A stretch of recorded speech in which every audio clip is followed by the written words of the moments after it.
Туристический сезон этим летом начинается неплохо, но чем больше людей, тем больше проблем с переходом границы.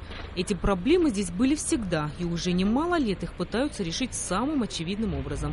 Построить новые мосты, усовершенствовать терминалы, увеличить число пропускных кабинок. Границу расширили, создали удобства, но с каждым годом желающих увидеть красоты Абхазии все больше, и очереди не становятся меньше. Ситуация на границе, количество пассажиров и транспорта, естественно, увеличилось в Абхазию. И есть задержки в плане досмотра транспорта и паспортных контролей.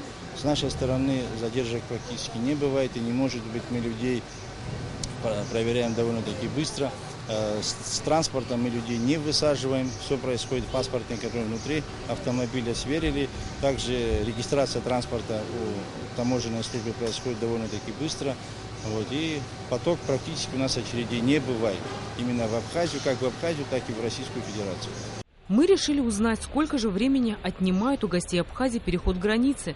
Как выяснилось, раз на раз не приходится. Утром переход границы может быть без проблем, а вечером переполненный людьми и автотранспортом. Определенные всплески ажиотажа на подступах к КПП ПСО, конечно же, присутствовали. Но сегодня в целом ситуация не выглядела столь критично, как ожидалось в связи с высоким туристическим потоком, который еще весной небезосновательно предсказывало большинство туроператоров.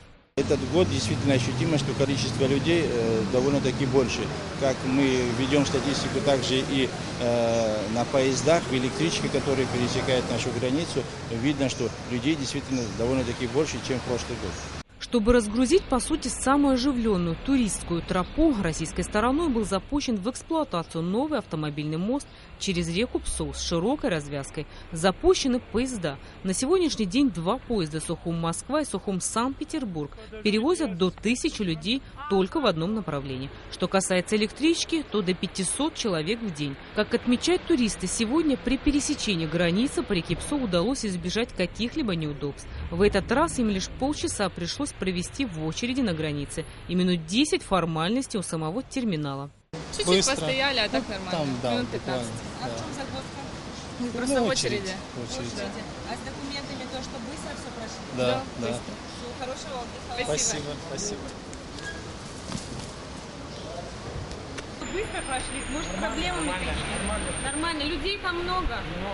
Ну, сколько примерно минут стояли? Минут 5. А в Абхазию вы впервые едете? Нет.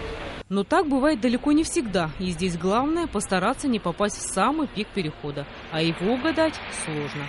Рената Шака, Алексей Бухава, Абхазское телевидение.